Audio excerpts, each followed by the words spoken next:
اللہ شانہ کا بہت ہی ہم پر احسان ہے، بلکہ احسان عظیم ہے، اور ہمیں اس کا شکر ادا کرنا چاہیے کہ رب تعالی ہمیں اپنے گھر میں آنے کے قابل سمجھتے ہیں اور ہمیں اپنے گھر میں بلاتے ہیں، اور پھر اس پر یہ کہ ہمیں اپنی ایک خاص اور بڑی ہی محبوب عبادت کو ادا کرنے کی توفیق عطا فرما دیتے ہیں، اور میری مراد اس سے نماز ہے کہ اللہ تعالیٰ جل شانہ اپنے گھر میں بلائیں، پھر ہمیں نماز پڑھنے کی توفیق عطا فرمائیں۔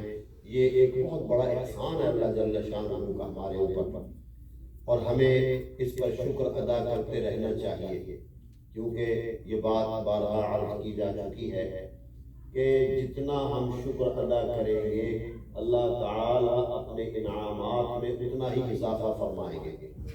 تو نماز کی ادائیگی اور نماز پڑھنے کی توفیق مل جانا یہ اللہ کا بڑا احسان ہے، تو اس پر ہمیں اللہ کا شکر ادا کرنا چاہیے کہ اللہ آپ نے ہم پر احسان فرمایا، ہمیں اپنے گھر میں بلایا، نماز ادا کرنے کی توفیق عطا فرمائی، تو اس سے عبادت میں اضافہ ہو جائے گا۔ اور اضافے کی کئی صورتیں ہیں۔ ایک صورت تو یہ ہے کہ آپ نمازیں زیادہ پڑھنے لگ جائیں، ایک صورت یہ بھی ہے کہ جو نمازیں ہماری قضا ہو گئی ہیں اللہ ان کو ادا کرنے کی توفیق دے دے۔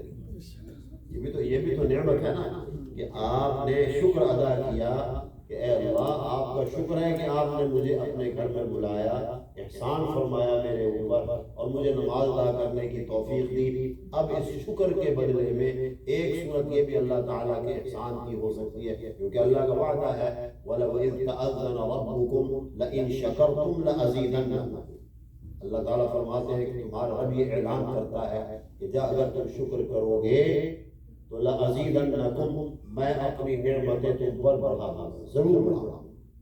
تو یہ بھی ہو سکتا ہے اللہ تعالیٰ مجھے اور آپ کو توفیق دے کہ جو ہماری نمازیں رہ گئیں ہم ان کو ادا کر لیں۔ یہ بھی ہو سکتا ہے کہ نماز میں ہمارا دل نہیں لگتا، نماز میں دل لگنے لگ جائے۔ ابھی نماز میں ہمیں باہر کے خیالات آتے ہیں، آپ شکر ادا کرتے رہے یہاں تک کہ اللہ جل شانہ نے یہ معاملہ فرمایا کہ اب نماز کے اندر دل پورا لگتا ہے۔ تو اس لیے کئی صورتیں ہو سکتی ہیں، تو بہرحال اس پر ہمیں اللہ کا شکر ادا کرتے رہنا چاہیے۔ اللہ تعالیٰ مجھے اور آپ کو عمل کی توفیق دے۔ میں نے دو حدیثیں جناب رسول اللہ صلی اللہ علیہ وسلم کی آپ کے سامنے پیش کی تھی۔ پہلی حدیث میں تو آپ نے جمعے کی اہمیت کے بارے میں بتایا ہے کہ جمعے کی نماز انتہائی اہم ہے، اسی لیے قرآن کریم میں ایک پوری سورت کا نام ہی سورۃ الجمعہ ہے، اور وہ اس پر آپ مضمون کئی دفعہ سن چکے ہیں۔ اللہ تعالیٰ فرماتے ہیں یا ایھا الذین آمنوا اذا نودی للصلاۃ من یوم الجمعہ فاسعوا الی ذکر اللہ وذروا البیع۔ اے ایمان والو، خاص طور پہ ہمیں خطاب ہے کیونکہ جمعے کی جو نماز ہے یا جمعے کا جو دن ہے وہ امت محمدیہ صلی اللہ علیہ وسلم کی ایک تخصیص ہے اور ایک خاص نعمت ہے ہمارے لیے۔ جیسے بنی اسرائیل نے ہفتے کا دن پسند کیا یہود نے عبادت کے لیے، اور نصارہ نے اتوار کا دن پسند کیا، تو اللہ نے ہمیں جمعے کا دن عطا فرمایا، ہمارے نبی صلی اللہ علیہ وسلم جمعے کا دن چنا۔ تو اس لیے جمعے کا جو دن ہے بڑا خاص دن ہے، بڑی اہمیت کا دن ہے، انشاءاللہ حدیثوں میں اس کے مضامین پھر بتائیں گے۔ لیکن یہاں میرا مقصد کیا ہے کہ اللہ فرما رہے ہیں جب تمہیں اذا نودی للصلاۃ، جب نماز جمعہ کے لیے پکار لیا جائے، من یوم الجمعہ، جمعہ کے دن، فاسعوا الی ذکر اللہ، اب اللہ کے ذکر کی طرف لب کو دوڑو۔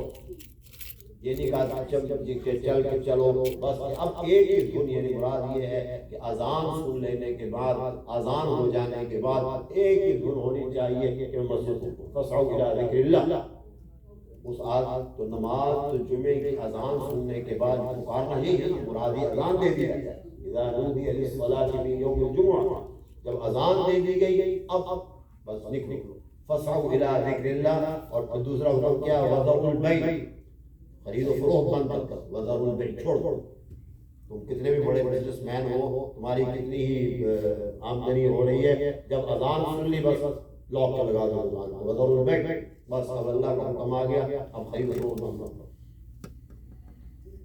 بعض علماء نے یہاں تک کیا ہے کہ اگر کتاب کا مطالعہ کر رہے ہیں کتاب بند کر دو، بس اب اللہ کا حکم آ گیا۔ اب کتاب بھی نہیں پڑھتا، بس اور مسجد میں وضع البیع، کیونکہ خرید و فروخت میں آدمی کو ظاہر ہے کہ مالی منفعت ہوتی ہے، تو تھوڑا سا دل اندر سے مس کرتا ہے یا دکھتا ہے، وہ تو اتنے گاہک تھے وہ چلے جائیں گے، میرا اتنا نقصان ہو جائے گا۔ اللہ نے کہا نہیں، وضع البیع چھوڑ دو۔ اور امر واقعہ یہ ہے کہ جب انسان اللہ کے کہنے سے کوئی امر کرتا بجا لاتا ہے، ایک تو ہے نا میرے کہنے سے آپ، ایک نہیں اللہ کا حکم میں نے چھوڑنا ہی چھوڑنا ہے، کچھ بھی ہو جائے، نقصان ہو یا فائدہ، اللہ کا حکم ہے وضع البیع بس کرنا، تو پھر کبھی نقصان نہیں ہو۔ کیوں؟ اس لیے کہ آپ نے جب اللہ تعالیٰ کی تابع داری کی ہے تو اللہ تعالیٰ اپنا بندے کا نقصان ہونے دیں گے؟ ممکن نہیں۔ اگر میں اور آپ حق تعالیٰ جل شانہ کے اوامر کو بجا لائیں گے تو ممکن نہیں ہے کہ اللہ تعالیٰ جل شانہ ہمارا نقصان ہونے دیں۔ اس لیے ہم وضع البیع چھوڑ دو، اب خرید و فروخت بند کر دو، کیونکہ یہ خاص انسان کا دل لگتا ہے نا خرید و فروخت میں، تو اس لیے خاص اس کا ذکر ہے۔ ویسے ہر چیز چھوڑو، ایک آدمی کھیتی باڑی کر رہا ہے، اذان سن لی چھوڑ دے، چلو بس ہو جانا۔ ایک آدمی کہیں کوئی باتیں، کوئی دفتر میں بیٹھا ہے، دفتر بند کرو، چلو اللہ کا وضع البیع چھوڑ دو۔ اسی لیے آگے اللہ فرمایا ذالکم خیر لکم، اس امر پر عمل کرنا ہی تمہارے لیے بہتر ہے، اسی میں خیر ہے تمہارے لیے، ذالکم خیر لکم، ورنہ بات تو پوری ہو گئی نا، حکم آ گیا تو آگے ذالکم خیر لکم وہ مجھے اور آپ کو سمجھانے کے لیے ہے کہ اے مومنوں، کہیں ایسا نہ سمجھ لینا کہ خرید و فروخت چھوڑنے سے تمہارا مالی نقصان ہو جائے گا یا تمہیں کوئی اور جو ہے نقصان ہوگا۔ نہیں، اس وقت یہ کام چھوڑنا تمہارے لیے بہت بہتر ہے، اگر نہیں چھوڑو گے تو نقصان ہو، چھوڑنے سے اللہ تعالیٰ کہتے ہیں نقصان نہیں ہو۔ وضع البیع ذالکم خیر لکم ان کنتم تعلمون، اگر تم اس بات کا یقین کر لو اور سمجھ جاؤ تو اس میں نقصان نہیں ہوگا۔ اس لیے معلوم ہوا کہ جب اللہ کی رضا کی خاطر کچھ کیا جاتا ہے تو اس میں نقصان نہیں ہوگا۔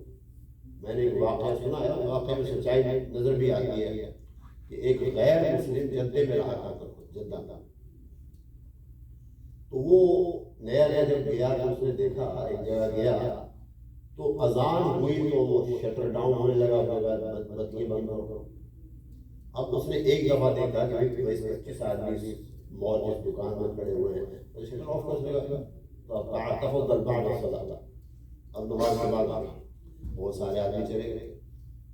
اس نے ایک دفعہ تو اس بات پر محمول کر لیا کہ اللہ کی خیر آج پہلا دن ہے، میں نے دیکھا۔ پھر وہ کہیں ہفتے ڈیڑھ کے بعد گیا، پھر یہ معمول دیکھے، پھر اور بڑی جگہ گیا، وہاں بھی یہ معمول دیکھا۔ جیسے ہی اذان ہوتی ہے اور وہ کہتا ہے دکان بند کرتا، تو پھر اس کے دماغ میں خیال آیا کہ یہ وجہ کیا ہے، تو اس نے معلوم کیا تو اللہ کے رسول کو ہدایت ملنے کی، اس نے کہا ہمارے نبی کا حکم ہے صلی اللہ علیہ وسلم، ہمارے نبی محمد رسول اللہ صلی اللہ علیہ وسلم کا حکم ہے کہ جب نماز کا وقت ہے تو نماز کے لیے چلو، اب خرید و فروخت بند کر دو۔ اس نے کہا نقصان ہے، نقصان نہیں ہوتا۔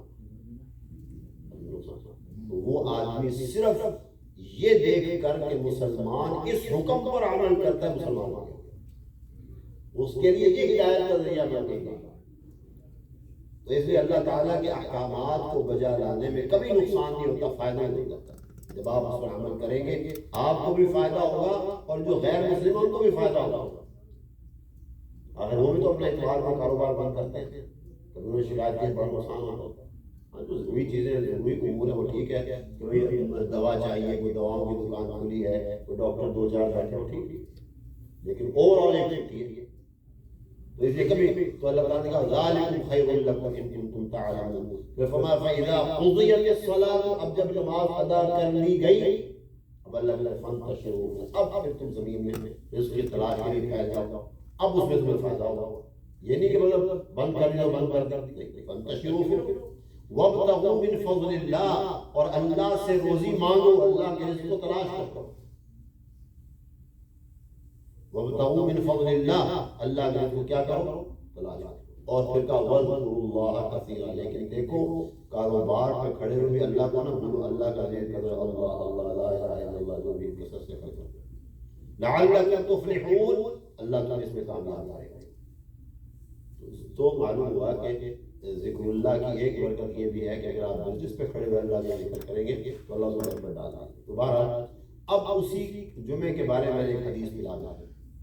جناب رسول اللہ صلی اللہ علیہ وسلم ارشاد فرماتے ہیں جس مسلمان آدمی نے بغیر ضرورت شرعیہ، ضرورت الگ بات ہے، کوئی بہت ایسی بڑی ضرورت پیش آ گئی ہے کہ بھی وہ نماز کے لیے پہنچ ہی نہیں سکتا، کیونکہ شریعت میں ایسا کوئی حکم نہیں ہے کہ جس کو ہم کہیں صاحب یہ تو دیکھیے میرا تو یہ تھا ایسی عقلی باتیں نکالیں۔ اللہ اسی لیے پہلے سورہ جو عالم صلی اللہ فرمایا بغیر ضرورت، من ترک صلاۃ من ترک الجمعۃ من غیر ضرورت، بغیر کوئی ضرورت نہیں تھی، بس اس سے ہو گئے اور جو ہے سونے کا شوق تھا سو گئے، پڑھ لیں۔ تو فرمایا اگر بغیر ضرورت کے کوئی آدمی جمعے کی نماز چھوڑتا ہے کتب منافقا فی کتاب، تو ایک ایسی کتاب میں اس کا نام منافق کے طور پہ لکھ دیا جاتا ہے کہ لا یمحى ولا یبدل، جس کتاب سے نہ کوئی چیز مٹائی جا سکتی نہ تبدیل کی جا سکتی۔ تو آپ اندازہ لگائیے کہ جمعے کی نماز کا چھوڑنا بغیر کتنی بڑی تباہی کی بات ہے، کتنا بڑا نقصان ہے بغیر ضرورت کے۔ ہاں ضرورت ہے تو صحیح اجازت دیتے اس میں کوئی مذاکرہ، اور یہی لا یکلف اللہ نفسا الا وسعها، اللہ تعالیٰ وزن اتنا ہی ڈالتے ہیں، اتنا ہی مکلف بناتے ہیں جس کو آدمی برداشت کر سکتا ہے۔ اس لیے ضرورت ہے ٹھیک ہے، لیکن بغیر ضرورت شرعیہ کے جمعے کی نماز کو چھوڑ دینے والے کا نام منافق میں لکھ دیا جائے گا۔ اور ایک حدیث جناب رسول اللہ صلی اللہ علیہ وسلم کی آپ نے علماء سے سنی ہے کہ جو آدمی پہلے آتا ہے اس کے لیے اونٹ یا گائے کے برابر ثواب، پھر آتا ہے بکری کے برابر، پھر آتا ہے مرغی کے برابر، اور جب خطبہ شروع ہو جائے تو ملائکہ، میں نہیں فرق کہہ رہا، رسول اللہ صلی اللہ علیہ وسلم فرماتے ہیں کہ ملائکہ جمعے میں حاضر ہوتے ہیں، وہ اپنا دفتر بند کر کے خطبہ سننے لگ جاتے ہیں۔ اب آپ کی حاضری لگ جائے، اس لیے پہلے زمانے میں یہ رواج تھا، علماء یعنی اللہ کے بندے اس بات کا خیال رکھتے تھے کہ آج جمعہ پہنچو۔ آج کے لیے ہو گیا کہ ہم کہتے رہے جب آخری تکبیر ہو رہی ہوئے پھر جائیں گے، اس وقت پہنچنے کا یہ خیال غلط ہے۔ اس خیال کو تبدیل کرنے کی ضرورت ہے۔ آپ تقریر سننے کی نیت سے نہ آئیں کہ تقریر سنیں، آپ اس نیت سے آئیں کہ اللہ کا حکم بجا لانا۔ بے شک آپ آگے کاموں میں کچھ پہنچ کے بیٹھ جاتے ہیں، میں نے تقریر نہیں سنی، نہ سنو، کوئی بات نہیں، آپ اپنے ذکر میں لگ جائیں۔ اگرچہ اخلاقی طور پر سننا چاہیے، لیکن مسجد پہنچنا اللہ کے حکم کی بجا آوری میں ہے، تقریر کی بجا آوری میں نہیں ہے۔ اس لیے رسول اللہ صلی اللہ علیہ وسلم ارشاد فرما رہے ہیں کہ پھر اس آدمی کا نام منافق کے صورت میں لکھ دیا جاتا ہے، اور منافق بھی ایسی کتاب لا یمحى ولا یبدل، جس میں سے نہ تو کوئی چیز مٹائی جا سکتی ہے نہ تبدیل کی جا سکتی ہے۔ تو اللہ تعالیٰ جل شانہ سے، اور جو ہمارے مسلمان بھائی، دیکھیے ہمارا ایک فریضہ ہے، بار بار عرض کرتا ہوں، میری آواز چار دیواری میں ہے، آپ کی آواز باہر ہے، اور آپ کے دوست احباب بھی، اور وہاں کوئی جھجکنے کی، کوئی شرم کرنے کی، کوئی دل میں خیال لانے کی ضرورت نہیں۔ اگر آپ کا کوئی دوست نماز جمعہ میں سستی کرتا ہے، آپ کا فرض بن جاتا ہے کہ اس کو کہیں بھائی سستی نہ کیا کرو، چلو نماز جمعہ کے لیے، وہ کہا مجھے لینے آ جاؤ، لینے چلے جائیں، کیونکہ آپ کی یہ مدد اس کو نفاق سے بچائے گی، منافق ہونے سے بچا لے گی، تو آپ کو کتنا ریوارڈ ملے گا آپ کو اندازہ بھی نہیں۔ اپنے ان دوستوں کا خیال رکھیے جن کے ساتھ ہمارا اور آپ کا ایمانی تعلق ہے، ایمانی رشتہ ہے۔ ایک جو ہے نا ویسے رشتہ داری وہ تو اور بھی ذمہ داری بڑھ جاتی ہے، لیکن ایک ایمانی رشتے سے جو ہمارے بھائی ہیں ان کے لیے بھی یہ ہے کہ ہم اگر میں اپنے کسی دوست کو کہوں گا تو وہ ناراض ہو جائے، وہ تو پہلے نہیں آ رہا، وہ ناراضگی آپ کے حق میں خوشی، لیکن اگر آپ نے نہیں ہماری بات نہیں پہنچائی تو پھر اللہ تعالیٰ قیامت میں پوچھ لیں گے کہ تو کیسے سکتا تھا، کیوں نہیں کہا۔ اس لیے یہ ذمہ داری ہے کہ اگر کوئی ہمارا دوست یا ہمارا بھائی جو ہے اگر وہ نماز جمعہ میں سستی کرتا ہے، اس کو کال کر کے کہا جائے گا کہ بھئی آج نماز جمعہ کا دن ہے، دیکھو سستی نہ کرو۔ اور یہ حدیث میں نے رسول اللہ صلی اللہ علیہ وسلم کی سنی ہے، تو اس لیے میں نہیں چاہتا کہ خدا نخواستہ تمہارا نام یا میرا نام یا ہمارے کسی دوست اور عزیز کا نام منافقین کی فہرست میں لکھا جائے۔ اور بلا ضرورت جمعہ چھوڑنے کے یہ نقصانات. اللہ مجھے اور آپ کو عمل کی توفیق عطا فرمائے. مختصر دوسری میں نے حدیث جو پڑھی ہے وہ بڑی اہم ہے.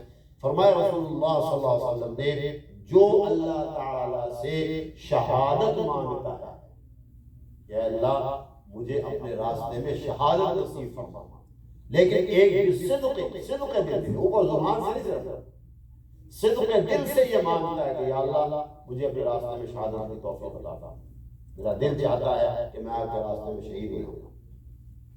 ٹھیک، اب اگر شہادت مل گئی تو ٹھیک ہے، لیکن سرور دو عالم صلی اللہ علیہ وسلم فرماتے ہیں بلغہ اللہ منازل الشہداء، اپنی اس تمنا اور آرزو میں چونکہ وہ سچا تھا اللہ تعالیٰ اس کو شہداء کے مرتبے میں پہنچائے گا. بلغہ اللہ منازل الشہداء، یہ دنیا میں دعا مانگا کرتا تھا. خالد بن ولید رضی اللہ تعالیٰ عنہ ساری زندگی میدان کارزار میں رہے، سینکڑوں زخم کھائے لیکن شہادت نصیب نہیں ہوئی. تو اب آپ کا کیا خیال ہے ان کا نام شاید شہیدوں میں نہیں ہوگا؟ شہید نہیں ہوگا، کیونکہ ان کی آرزو یہ تھی کہ اللہ میں تو یہ چاہتا ہوں. سرور دو عالم فرماتے صلی اللہ علیہ وسلم بلغہ اللہ منازل الشہداء، اللہ اس کو شہداء کے مرتبے پہنچائے گا. وَإِن مَاتَ عَلَى فِرَاشِهِ، اگرچہ اس کے انتقال اس کے بستر پہ ہو رہا. اسی لیے میں نے پہلے بھی ایک بات نقل کی تھی کہ میں نے اپنے بہت سے اکابرین کو دیکھا کہ وہ یہ دعا مانگا کرتے تھے کہ یا اللہ ہمیں بہت شہادت کی عطا فرما اور تدفین مدینے کے نصیب فرما.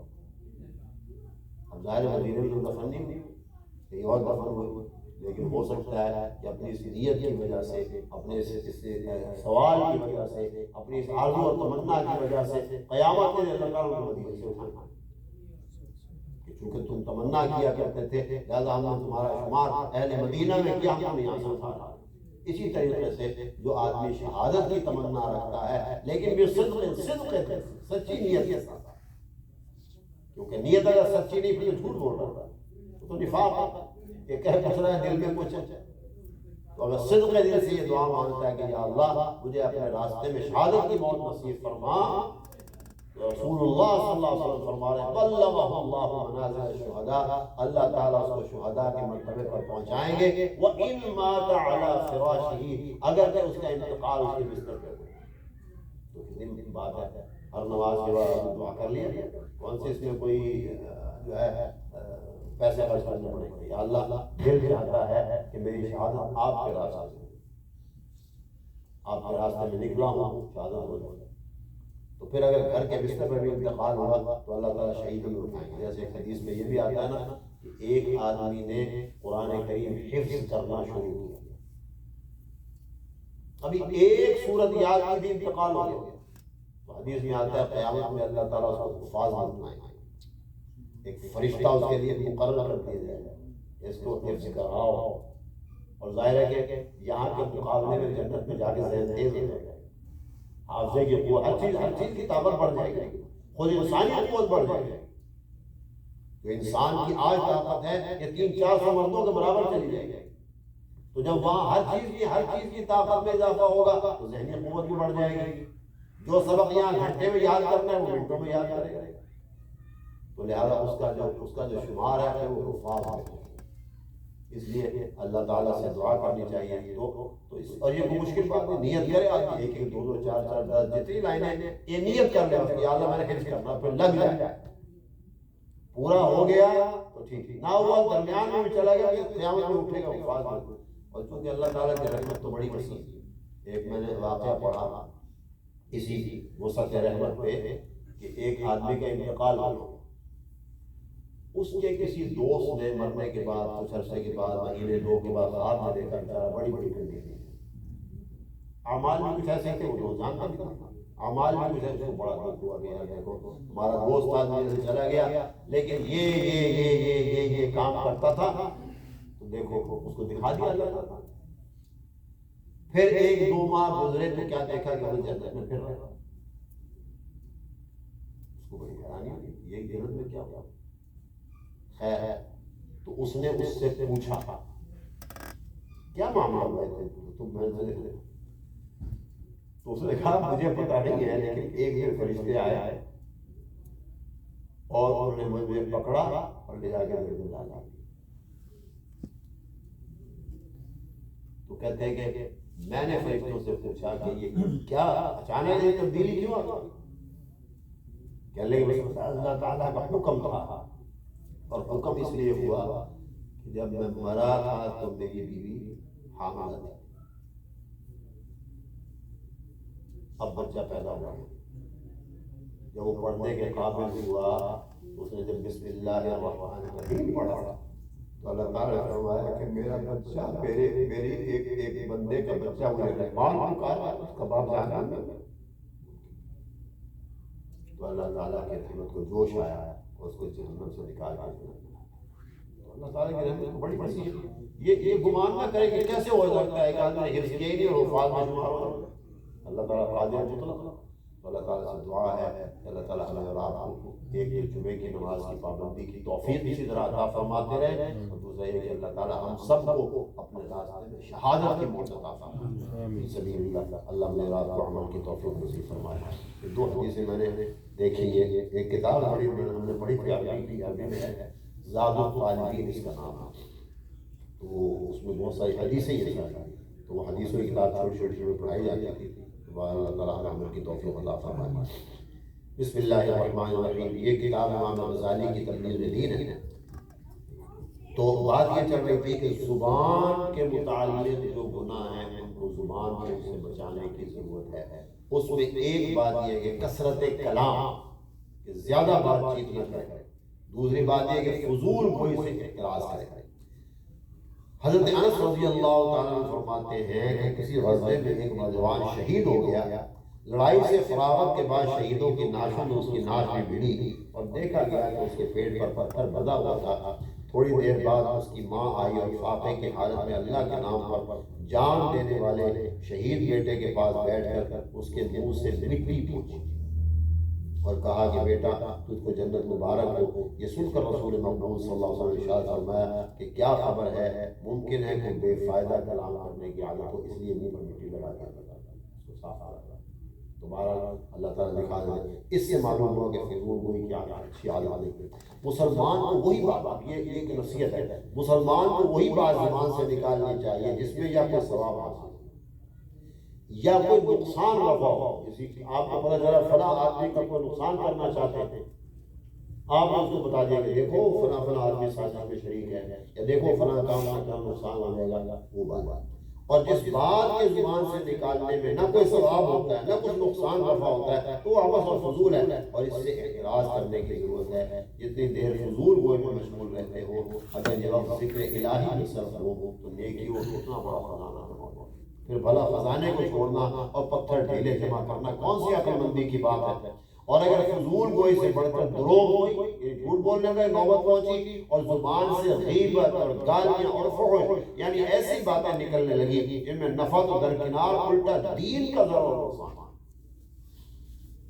کیونکہ بات سیدھی سی ہے نا کہ ہم بہت سی چیزیں ایسے ہیں جن کو ہم جانتے ہیں لیکن ہم نے دین نہیں سمجھا جاتا.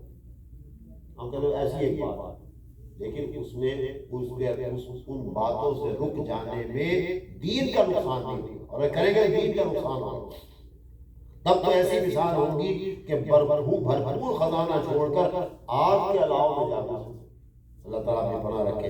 اس حالت سے تمام قصے کہانیاں، سفر نامے، مختلف ملکوں کی تاریخیں، باشندگان دنیا کے لباس و خوراک اور طرز معاشرت تمدن کے تذکرے اور تجارت و حرفت و صنعتوں کے حالات سب اسی فضول و عبث کلام میں داخل ہیں جس میں مشغول ہونا معیوب ہے اور آیت مذکورہ کے منشا کے بالکل داخلہ. اب آگے فصل نئی شروع ہو رہی ہے. کہتے ہیں زبان کے متعلق 20 آفاتیں ہیں.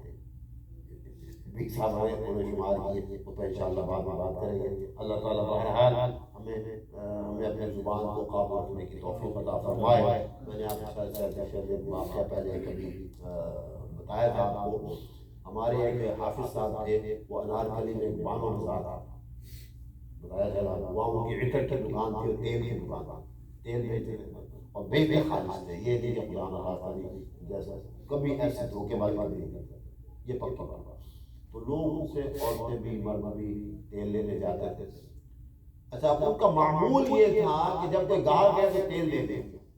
اب گاہک نہیں ہے تو قرآن کھول کے بیٹھ جائے دکان بند، بس یہ معاملہ کہ جب کوئی گاہک آیا تو دے دیا، جب گاہک نہیں ہے تو کیا کریں، سو جائیں قرآن کھول کے، قرآن رکھا جاتا ہے تو قرآن پڑھتے ہیں۔ تو جب ان کا انتقال ہوا تو ایک دن ایسے صبح کے وقت اپنے گھر کی چھت پہ، گرمی کا زمانہ، ہلکی ہلکی ہوا، تو قرآن پہ پڑھ رہے تھے، بس وہی انتقال ہو گیا، سر جا کے قرآن پڑھیں گے۔ تو یہ کتنا فائدہ ہوتا ہے، تو اس لیے کیوں بیکار باتوں میں لگے تو نقصان ہوگا، یہی معاملہ کہ جو ہے اپنا وقت جو ہے وہ ذکر اللہ سے خالی ہونا۔ اسی لیے آپ نے سنے ہوں گے بہت سے لوگوں کے واقعات کہ خاموش رہتے دل ذکر کر رہا ہے، تو کیسے دل ذکر کرتا ہے، کرتے کرتے کرتے کرتے کرتے دل اللہ ذاکر بنا، اور آپ کے اعضاء خاموش بھی ہوں تو ذکر چلتا ہے۔ نبی کریم صلی اللہ علیہ وسلم کے بارے میں حدیث میں آتا ہے کہ یذکر اللہ تعالی فی کل احیانہ، ہر وقت اللہ کا ذکر کرتے رہتے ہیں، حتیٰ کہ حدیث میں خود رسول اللہ صلی اللہ علیہ وسلم فرمایا ہماری آنکھیں سوتی ہیں، دل نہیں سوتا، وہ دل پھر بھی کنیکشن میں رہتا ہے۔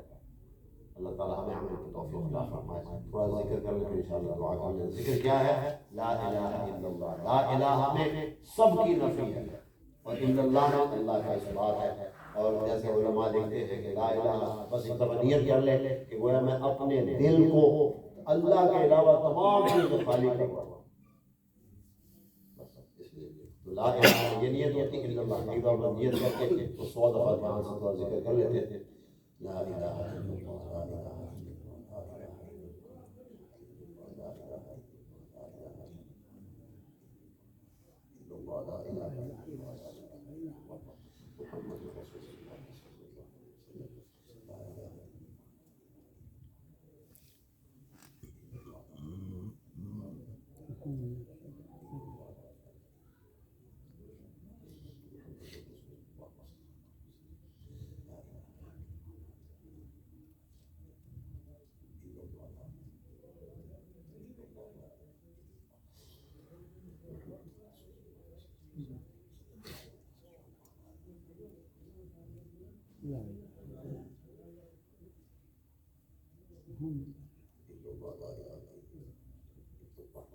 محمد رسول اللہ۔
میں ایک واقعہ یہ جو ہم ذکر کرتے ہیں اس کا مقصد کہ اللہ سے تعلق قائم ہو جائے، تو اور یہ تعلق قائم ہوتا ہے۔ پاکستان میں ایک قاری صاحب ہے، تو انہوں نے اپنا عمر رسول نے کہا، انہوں نے اپنا واقعہ سنایا کہ وہ پہلے ایک بزرگ سے بیعت کرتے تھے، تو بڑے بڑا نرم دل کے تھے، نرم مزاج کے تھے، پکڑ زیادہ نہیں کرتے تھے۔ ان کے انتقال کے بعد انہوں نے ایک اور بزرگ سے ان کا نام لیا کہ وہ تھے جو ہماری فضائل اعمال کتاب ہے اس کے مصنف مولانا صفی صاحب رحمۃ اللہ علیہ، ان سے بیعت ہو گئی۔ اچھا، ان کے زیادہ سختی تھی، یہ کام ہوا نہیں ہوا. جو پیر ہوتا ہے نا پوچھتا ہے, تو پیر یہ نہیں کہتا کہ میرے پیر ہو گیا جاؤ, نہیں, وہ پوچھتے ہیں نمازیں پوری پڑھتے ہوئے جو زکوٰۃ پہلے ذمہ واجب تھی دی کہ نہیں دی, جو پہلی نمازیں رہ گئی پڑھ رہے ہوتے ہر نماز میں, تو پوچھتے رہتے ہیں, ان میں گرفت آ جاتی. تو یہ خواہشہ کرتے ہیں کہ وہ مدینہ منورہ میں رہتے تھے مولانا, کہنے لگے میں ایک دفعہ رسول صلی اللہ علیہ وسلم پہ حاضر ہوا, تو میں نے ایسے ہی جو ہے نا دنیا میں آیا, تو میں نے کہا کہ اے اللہ کے رسول صلی اللہ علیہ وسلم, میری درخواست ہے کہ میرے نئے شیخ ہیں ان کے دل میں نرمی آ جائے, پہلے شیخ ہے تو نرمی آ جانی چاہیے, یہ بڑے سخت ہیں. تو خیر کہتے ہیں کہ میں سلام کر کے تو میں نکلا, تو وہ مولانا زکریا صاحب رحمۃ اللہ علیہ وہ جو پیچھے ایک ہے نا جہاں حضرت فاطمہ رضی اللہ تعالیٰ عنہ کا مکان ہے, وہاں پیچھے جگہ تھی, تو قدموں سے ادھر بیٹھے ہوئے, تو مجھے نظر پڑ گئی پیچھے آیا, تو وہ پڑھ رہے تھے. پڑھنے کے بعد مجھے فرمایا کہ بھائی انشاءاللہ ہم بھی نرمی کیا کریں گے, لیکن شکایت میں لگایا ہے, ہم نے ہماری شکایت کر دی آج, تو تعلق قائم ہے. اللہ ہمارے تعلق والصلاة والسلام على رسوله الكريم سيدنا محمد وعلى آله وأصحابه أجمعين. اے اللہ ہم نے پڑھا سنا اس کو اپنی بارگاہ میں قبول فرما. اے اللہ اس ذکر کو ہمارے لیے ہمارے دلوں کے نور کا ذریعہ بنا, ہمارے اعمال دوبارے کے نور کا ذریعہ بنا. اے اللہ ہمارے دلوں میں جو گناہوں کا زنگ لگا ہوا ہے, یا اللہ جو بری خصلتوں کا زنگ ہمارے قلوب میں ہے, یا اللہ ذکر کی برکت سے اس کو پاک صاف فرما دے. اور اے اللہ وہ تمام اخلاق حمیدہ اچھے اخلاق ہمیں عطا فرما دے جن پر عمل کرنے سے آپ خوش اور راضی ہوتے ہیں اور آپ کے ساتھ تعلق مضبوط ہوتا ہے. اور اللہ ان تمام اخلاق خبیثہ اور عادات سیئہ سے یا اللہ ہمیں پناہ عطا فرما. خدا نخواستہ جن پر عمل کرنے سے آپ ناراض ہوتے ہیں یا آپ سے دوری ہوتی ہے, اللہ ان تمام اعمال و اخلاق سے ہماری پناہ فرما. اللہ جن ہمارے بھائی یا اللہ اس درس میں شریک ہوئے, ان کی تمام نیک دلی تمناؤں کو پورا فرما. اے اللہ ہم ایک دعا رسول اللہ صلی اللہ علیہ وسلم کی آتی ہے جو مسا فرماتے ہیں, تو مسا فرماتے ہوئے دعا کرتے تھے کہ اللہ مجھے عرش کے نیچے سایہ عطا فرمانا جس دن کوئی سایہ نہیں ہوگا سوائے عرش کے سایہ. اللہم اظلنی تحت, یہ دعاؤں کی کتاب میں لکھا ہوا, اللہم اظلنی تحت ظل عرشک یوم لا ظل الا ظل عرشک. تو اللہ تعالیٰ سے دعا ہے اللہم اظلنا ظل عرشک, اے اللہ ہم سب کو قیامت کے دن اپنے عرش کا سایہ نصیب فرمانا. یوم لا ظل الا ظل عرشک, جس دن کوئی سایہ نہیں ہوگا اور صرف آپ ہی کے عرش کا سایہ ہوگا. اے اللہ ہم آپ سے دعا کرتے ہیں وہ ان دعا کو قبول فرما, عرش کا سایہ نصیب فرما, اپنے حبیب صلی اللہ علیہ وسلم کی معیت و رفاقت نصیب فرما, دیگر انبیاء کی زیارت و ملاقات نصیب فرما. اللہم ارنا الحق حقا وارزقنا اتباعہ وارنا الباطل باطلا وارزقنا اجتنابہ. جو ہمارے مسلمان بھائی بہن, ہمارے عزیز و اقارب, ہمارے رشتے دار کے ماں باپ جن سے چلے گئے, اے اللہ سب کی مغفرت فرما دے, سب کی قبروں کو جنت کے باغات میں تبدیل فرما دے. اے اللہ اپنے خاص قرب کو نصیب فرما. اے اللہ جو ہمارے مسلمان بھائی بہن زندہ ہیں, حیات ہیں, یا اللہ جب تک ہمارے مقدر میں آپ نے حیات لکھی ہے, یا اللہ دین اسلام پر استقامت عطا فرما. اور یا اللہ تمام اعمال خیر پر عمل کی توفیق عطا فرما. یا اللہ ہم کو ہماری اولادوں کو نمازوں کی پابندی, قرآن کی تلاوت کی پابندی کی توفیق عطا فرما. اور اللہ ہم سب کو یا اللہ برے اعمال سے, بری باتوں سے ہماری حفاظت فرما. اللہم ارنا الحق حقا وارزقنا اتباعہ وارنا الباطل باطلا وارزقنا اجتنابہ. جو ہمارے مسلمان بھائی بہن بعض فون بھی آتا ہے پریشان ہیں, اے اللہ ان سب کی پریشانیوں کو رفع فرما. اور ہم اپنے لیے اور ان اپنے مسلمان بھائیوں اور بہنوں کے لیے جو پریشان ہیں کسی بھی وجہ سے, عافیت تامہ اور دائمہ مانگتے ہیں. یا اللہ پوری عافیت اور ہمیشہ کی عافیت نصیب فرما. اللہم اغفر لأمت محمد صلی اللہ علیہ وسلم, اللہم ارحم امت محمد صلی اللہ علیہ وسلم, اللہم تجاوز عن امت محمد صلی اللہ علیہ وسلم. اللہ ہماری تمام حاجتیں بغیر مانگے ہمیں پوری فرما.